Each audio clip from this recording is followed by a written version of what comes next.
was hoping that this works, and if it doesn't, it is. I just wanted to come on and say, hey, I know I've been so extremely inconsistent with my recording, and it's probably been about a year or so or more since I recorded anything. So I just want to give you guys an update. This is my 6th year and 20th day, 18th day, whatever, almost 3 weeks of my surgery. I had vertical sleeve gastrectomy in December 11th, 2011. And today is December 29th. Yeah, December 29th, 2017. So much has went on. And me and my sister were talking because she had lap band like in 2011 or 2010, and we were just discussing the different things that we went through over time and what has changed and what we would differently, just different things you know now that you really know your body for what it is, whether you've gained weight or if you lost weight. I want to start you guys off with the basics because I know when I get into a video, I'm like, hey, how much did she weigh? What was what changed? Okay, I started out, the heaviest I recall myself being was 389. I stopped weighing myself after that. I was about 389 pounds. And on my surgery day, my surgeon claims I was 330. Yeah, he said I was 330. I know that's not true. I was like 311 on my surgery day, but I'll go into how surgeons fooey their own numbers and fudge the numbers to make themselves look better. But I was 311. The night before, they had me drink like a whole bottle of milk of magnesia, and anyone that knows me knows I hate milk of magnesia. But either way, did that, and surgery day. Oh man, memories. I was alone. I was alone in Georgia. I had my surgery at Emory University Hospital in Atlanta, and thinking back, it's crazy. But either way, so 311, and I want to say about a month and a half, 2 months out, I was down to 275. So that was about 36 pounds off. What I want to tell some of my tallies, my Amazonian females, my sisters, my queens, the taller you are, and the taller you are, and your weight is different from being short and fat. So tall and fat is different from being short and fat. So my weight, although I was very stomach heavy, it it didn't come off as fast as somebody, for instance, that was 450 pounds. So I'm thinking, yeah, a month and a half out, I'm going to be down like by 50 pounds and, I'm going to be popping and so on and so forth. But I was down like 275. And as time went on, I want to say the smallest I got to that I can recall, I want to say it was 237 pounds. Now, on my frame, that's my puppy in the background, Oscar. So on my frame, 237 pounds was rocking. Like honestly, it was the best I ever felt, and that this was before I had my paniculectomy, which is the apron tummy tuck where they take off the hanging portion of your stomach. So at 237 pounds, I felt good. I was wearing a 14 in pants. I was wearing maybe a medium or a large in Old Navy shirts or whatever. So, but even then, this is the whole purpose behind this live is to go over the different things, like I said, that you don't think about, that you remember, that you recall, or anything that can help somebody else. I want to say to anyone anticipating surgery, thinking about it, you already on the chopping block, really take those psychological visits seriously because I call it fat girl syndrome, but I'm always going to have fat girl syndrome because I know that certain things I'll never be able to shake. I'll never be able to shake walking into a room and having people look at me and not think to myself, yeah, they're looking because I'm big. No matter how small I got, I wasn't even the biggest girl in my group anymore, and I still felt like when I walked in somewhere, they were like, "Ooh, she big. Look at her." So certain things mentally you have to learn how to let go of because you will be chasing a dragon, and I'm sorry, but dragons don't exist. um Excuse me, what else? 311, 275, 237, and then okay, so I want to say about 3 to 4 years out, 4 years out after surgery, I decided, okay, I'm tired of this saggy skin. I am ready to get my stomach done. By that point, I had, I want to say I started gaining weight again. And that's the sucky part because you start thinking back to, damn, I laid on this table and did all this and now I'm gaining weight again. But we'll jump into that in a quick second. I'm probably going to upload this live after, I'll upload it after. But anyway, so I started gaining weight again, and I think I was about 250, 257. I was about 257 pounds. Go, Papa. I was 257 pounds, and I said, okay, well, I'm ready to get my stomach done. I really kind of just started jumping into fucking surgery. Since then, I've had my feet done. But either way, I decided I just wanted to get the thing out the way. So I went to Park Place Hospital in Houston. That's where I am now. Well, that's the city, the metropolitan city where I reside. But I went to that. I had Dr. John Long. He's a really cool dude. Did he do his best job? No, but he was a cool dude. And I decided, let's just go ahead and do it. What's the quickest we can do it? I got it done in July of 2015, and he removed supposedly 15 pounds of fat. Your body will make up for that fat that they ripped the hell out of you or cut off of you because the serum and the different fluids and everything that built up inside of my cavity, my stomach cavity, was crazy. They were like, oh, by 3 days out, you should only be producing, this amount of fluid. And I was producing fluid for a very long time. I had my drains in, I want to say throughout September because we went away for our anniversary. We went to Vegas and I remember still having a drain in. So I had my drains in probably 2.5, almost, yeah, about 2.5 months. I want to say I pulled it out myself. Um, 257. And then from there, after getting a tummy tuck, of course, you go 15 pounds. That drops you down to the 40s. No, boo. I gained weight after that portion. So I want to say it was a lot of fluid, probably a lot of water weight, but I got up to, I want to say 265 or so after my stomach was done. No, I don't feel he did a great job. I'll probably post pictures or edit this video after I post it to just a standard video because right now it's alive. But he cut my stomach on in a weird angle kind of situation.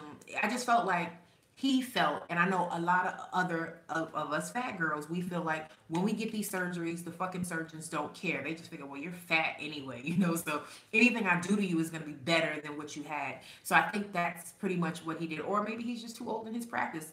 Cool dude, had great conversations, laughed and joked, talked about life, but as far as his craft, he didn't do his best. And that was that. So let's fast forward 2 years after that. Yep, 2015. Is it 2 years or a year and a half? Year and a half, 2 years after that. I am now up to 285 pounds. Yes. So I'm slowly creeping back to where I was, and it's scary. It's disappointing. It's you start dealing with a lot of different things like, oh, I'm a failure. You know, I shouldn't be back here. I mean, my sister laughed at it. We're like, bitch, have you seen the scale, bitch? We is big now, bitch. Like we get there again. I will say this. They say your fat goes back to the same place as other people say your fat goes to a different spot. I will say that my fat didn't really return to the same places. My stomach, my lower stomach, was where all of my fat went. Anyone that knows me knows I have small legs. My arms, I have fat arms. I still have fat arms. See all that? A little muscle behind it, but fat arms. But my stomach was my problem area, lower stomach. Being that that's gone, no real fat's returning. I see a little fold starting to form. I ain't with it, so I'm gonna have to get that situated. But my upper stomach now is fat, so that's where a lot of my fat is going. And my thighs, surprisingly, they're still small, but fat started going on my thighs. Of course, I've always had a fat neck. I'm Kimora Lee Simmons all day long. My neck, no matter how small I was, no matter how big I get, my neck is always fat. So that was what it was. I do realize that my face is getting fatter again, but not how it was. I remember being 290 pounds, 300 pounds before. And when I tell you, like swole. So I know the fat is redistributing itself a little bit differently. And I will say probably some of this is muscle. I never really formulated a workout regimen or anything like that, but I tried to do things differently. Why I feel I gained weight again. And it is not because I went on an eating rampage, because I was never a heavy eater. My thing was I ate one meal and I would go to sleep. I would eat one meal so late in the day. So they said, oh, you know, the whole survival syndrome, whatever, that's what your body's doing to you. And that's why I felt like I started gaining the weight. While I've been out of work 4 months for my surgeries that I just had on my feet. Got my left foot done, and 2 months later, I got my right foot done. No, I got my right and my left. And with that, being home and not being active is a fucking axe in your side. Try to stay active. And the hard part is when your feet are inoperable, how do you move? How do you really do anything? How do you want to do anything? So that was an issue for me. I wasn't able to get up and do the moving around like I did and be able to just stay active. So that's where a lot of my weight came from, because when I left work, I was 272. And now I'm at 285. So I've gained 13 pounds. And I think it's just from pretty much being sedentary, not actually doing anything, just sitting around trying to figure out what's what. Now, what else can I discuss with you guys? Oh, the things me and my sister were discussing. Psychological visits. Very, very, very important. I want you guys to, even if you don't feel comfortable, which is weird, if you don't feel comfortable telling the psychiatrist or psychologist or whomever what you're going through or how you're feeling about certain things, really tap into those feelings for yourself. Because I'll tell you this, I have, like I said, lost hella weight. I went from being like, I think at my heaviest a size 26 to like a size 14. And yes, it felt good, but those feelings of being a big girl didn't fade. I would walk into the same stores that I used to shop in and see the clerks and customer service reps look at me, and I'm like, what are they looking at? I'm feeling like, oh, they're looking at me because I'm big. And my friends are like, bitch, no, you can't fit anything in here. That's why they're looking at you funny. So, tap into those feelings of self worth, your self doubt, what you want to gain from a lot of different things, because this is a journey. And some people will feed you the best of the best and tell you all this, happy go lucky stuff. But at the end of the day, you come home to you. You still look at you. You're going to look at yourself and say, oh, I don't see anything. Yeah, I had to buy 5 sizes smaller, 10 sizes smaller, but I still feel the same and I look the same. And if you don't change your eating habits, like I said, I was never a crazy eater, but if you are a really, really heavy eater, you're gonna either bust through your damn band, kill yourself, bust your stomach wide open, or you're just gonna be in for a whirlwind of pain, psychological, emotional, physical, everything. I want you guys to take it serious. And like I said, I go through my days of feeling weird, like, damn, I gained this weight back, and oh man, what am I gonna do? I'm only, 20 some odd, 30 some odd pounds from where I used to be, and but understand that every day you can start over. And I think that's the thing that a lot of people don't understand. I don't want you to start over every day. I want you to get on some shit and stick with it. But every day you can quit, and the next morning you can start right back over, because it's you, it's your body, it's what you're going through. What people don't tell you, excuse me, about surgery. Let's see. They don't tell you that. Well, the doctors do. I don't know if they still do, but it is very important. It's important for you to have a support system. I did it alone. I want to say, looking back, it's like, damn, that's really fucking sad.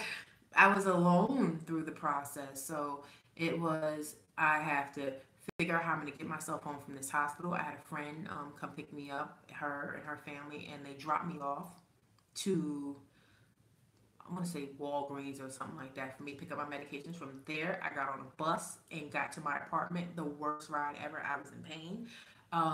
Cooking for myself. My friend, and this again, it's a mindset thing. How serious you are about this transition. Let me tell you, my I want to say second or third day home, I got hungry. What did I eat? I ordered Domino's pizza, one medium. That's I don't need a large. One medium pizza, and that's when they had like the pasta bowls and a pasta bowl. And I sat there and tried to eat it. I think I ate maybe 4 or 5 different pieces of the penne pasta, and like a little sliver, like they had like sliced up chicken or something in there. I ate that. And I tried to eat a slice, but I only ate half a slice. And I sat there for like a week looking at this food, disappointed. And not disappointed because I bought it, disappointed that I couldn't eat this shit. So that's how I know mentally you really do have to prepare for this. Because if you don't, you're going to have so many slip ups and then you're going to be back into that same space. And again, if you don't have a support system, then you're really screwed because it's like, okay, it's all me by myself. I don't have anybody to say, no, bitch, don't eat that. I don't have anybody to say, hey, well, what would you like? Let's try something healthy together. Let's try something new together.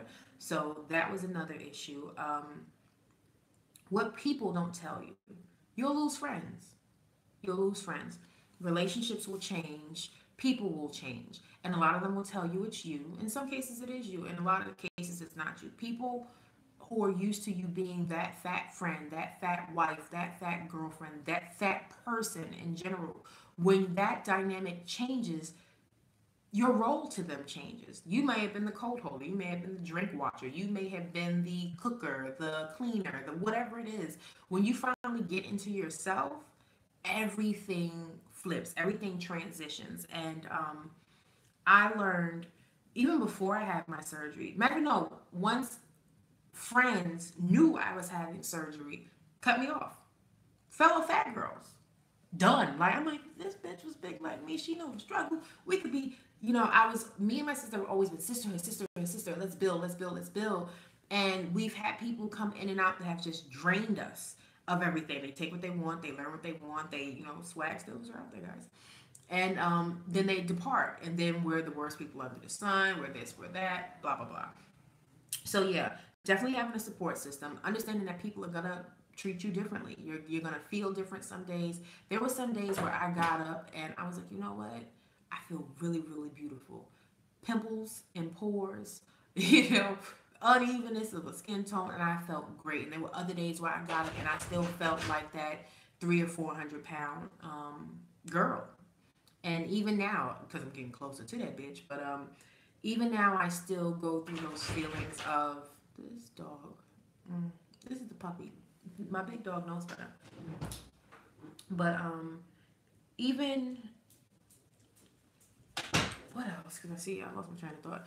But friends leaving, the dynamics of you changing, knowing how to change your mindset, not constantly weighing yourself. Because I think when I did get down to 237, it wasn't even because I was weighing myself every day. It was just like, okay, let me just see what I am today. Being active.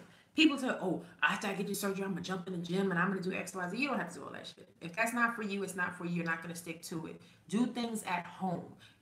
Walk, if you have stairs, walk up and down your stairs. If you live in an apartment building, go from the bottom, walk up as far to the top as you can. Once a day, when you realize nobody's in the hallway, whatever it is. If you have a dog, walk your fucking dog. There's so many different things you can do to stay active, to stay mobile.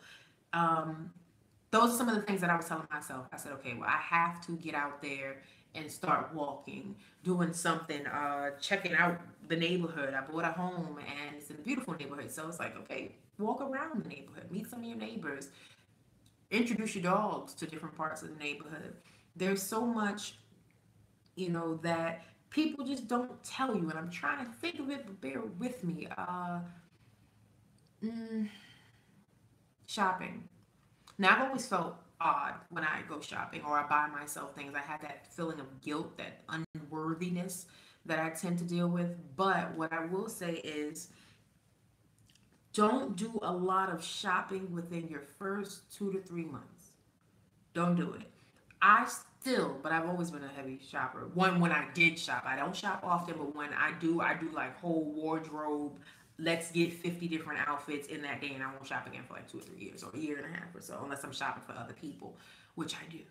But yeah, don't buy a lot of clothes because, like I was saying, I still have a lot of clothes with tags on it, size 12, size 10, size because I was dreaming. I said, hey, I might just want to be able to fit in some of this shit. So size 10, size 12s. I have an Instagram page which I need to do better with because I was trying to sell this stuff and it's called Pretty is a Plus. And I just threw it all up there and I'm like, these people can't see exactly what this stuff is, Rachel, but it's good stuff. Maybe 1 or 2 shirts that I wore like one time. The rest of the stuff is just stuff that I really haven't worn. And so don't do a lot of shopping. Wait, give it, just to keep up with your wardrobe because you are going to need pants. I try to wear the same uniform at work for like 2 months into it, and it was horrible. I had like these 20 size 24 pants just like hanging, hanging oh, hanging on me. And it was pretty bad until one of my coworkers was like, Rach, you're getting smaller. You're getting smaller. And I was like, yes, you're right. So that encouraged me, I think, to buy like a pair of 18s. And then from there, I jumped. I was like, okay, let me get a 14. And the 14s were too tight at that point, but then I wound up eventually fitting into them. And I did it to myself. I bought a 16. Why when the 14s were fitting? Because I needed to give myself room to grow. Like I hadn't been huge before. So definitely that. So the shopping thing, eating. Don't deprive yourself of anything. I said I was going to do a few different things, but at this point, I'm just tired of food. So I was like, I'm going to try keto, and I'm going to try what's that other stuff? Keto, paleo. I'm going to try to be a pescatarian. This, and that. Don't when you initially come out of surgery, they tell you, oh, formulate a new way of eating. No, do not deprive yourself of anything. But portion control, excuse me, is so serious. Portion out what you're eating and make sure that you are getting your vegetables in or your fiber in so you can get rid of everything you're putting in your body. And overall, love yourself through the process. Those are things people don't tell you. They tell you, oh, get ready to adjust and change your mindset and do this and that. But learn to love yourself through the process because for 90, I want to say 90% of us, that big girl syndrome is never going to go away. Fat girl syndrome, FGS, is not going anywhere. No matter how small you are, no matter what you do to improve, you're still going to relate to big girl shit. You're still going to operate in a lot of cases like a big girl would. You're just, it's some, once you've been big so long, depending on how long you've been big, but I've been big all my life. So once you've been big that long, you learn to operate on the defense and the offense always. It's just part of you. So those are other things. But again, this I don't want to make this like a 40-minute video or whatever. I just want to come to you guys, say hey, and just check in because I haven't been checking in. And I realized that there's a lack of so much out here. Like, I don't even know who the best YouTubers are anymore that talk about weight loss surgery or whatever. Right. Lately, to me, it seems like more girls are talking about plastics, whether they're going to DR to get their ass done or they're getting breast implants, reductions, whatever, making their butts fatter, which I'm thinking about. But yeah, I don't really see many really giving you guys the true scoop on what's going to happen. After surgery, you're going to be in pain. You're not going to want to wipe your ass. You're not going to want to do anything. This may seem graphic to you, but every time I have a surgery, my period comes. My menses just say, hey, we're here. And it was difficult. So when they tell you to have somebody there for you, yeah, you may not want anyone to see you, in that capacity. But I needed help the first time around. I needed help with a lot of things that I didn't have any help with. When my food ran out, I was like, damn, I need to go food shopping. My stomach was still in pain. I could hardly really drink anything either. That was another reason why I had to stay in the hospital extra days. So, matter of fact, no, it was December 19th. December 19th was my surgery date because I remember being in the hospital up until I think Christmas. And that, yeah, I had to stay extra long because I wasn't able to drink anything or keep it down. So just be ready for the ride. Really think about it, and don't say, "Oh, I'm gonna have a last." If you, this is what I'll say, and everybody's gonna do what they want to do. But if you tell yourself before surgery, "I'm just gonna have one last night where I just eat whatever I want," you ain't ready for surgery. You're not, and that's me saying it. Who has gained weight again? That wasn't my mindset, but if you're telling yourself that, then you know you're not ready. You think that this shit is going to come into play and it's going to change the whole game for you, and it's not because there are a lot of people that are 4, 5, 6 years out, 2 years out that have gained every last bit of their weight back and then some because we're mass manipulators of ourselves. We'll find a way to get something down. We'll find a way to eat something. We'll find a way just to make those different things happen. So just get ready for the different things that occur. Get ready for a change. Be the change that you need and appreciate yourself through the process. Be informed. Form a buddyship or buddyhood or whatever you call it with other people. And that's another thing I'm learning to do because I was so outgoing in high school and so outgoing, in my younger years, even though I'm 31. And the older I get, the more I pull back. I'm like, I don't want to be your friend. I don't want to talk to you. I don't want to talk about that either. And genuine people cross my path, but like I said, it's something I'm working on. I have to pull myself out of feeling like I guess to a certain degree, I'm not worthy of friends or that friends aren't trustworthy, even though a lot of people aren't. I just have to get out of that. And when you formulate these bonds, it pushes you through certain parts of life. And sometimes you need those things to push you through certain things in life. And I think if I had someone, I would have done a lot better. Someone that was going through what I was going through. My sister was there, but we, for the last, I want to say 10 years, we lived in different states. So my sister was either in upstate New York and I was in Georgia, or she was in upstate New York and I was in Texas, or I was in New York and then she was in Michigan. And then when I went to Texas again, she, so we haven't been in the same states, and she always says like, man, if we were around each other, we probably would have did so much better. Support systems are big, so that's one thing I'll say to you. Pretty much I'm going to end it on that. Like I said, if I can figure out how to, I haven't, like, YouTube has changed so much within the last 3 years. I don't even know how to do a lot of shit on here anymore. So if I can figure out how to change this video around, if I can even save a live, like, I don't even know how to end it. I'm gonna press the X and I pray that it saves this video, but it may not. If it doesn't, whoever did pop in and look at it, great. If you didn't, that's okay. I'll try to get into the habit of doing this a little more often. But again, I just want to thank you guys, and let's see how I can end this.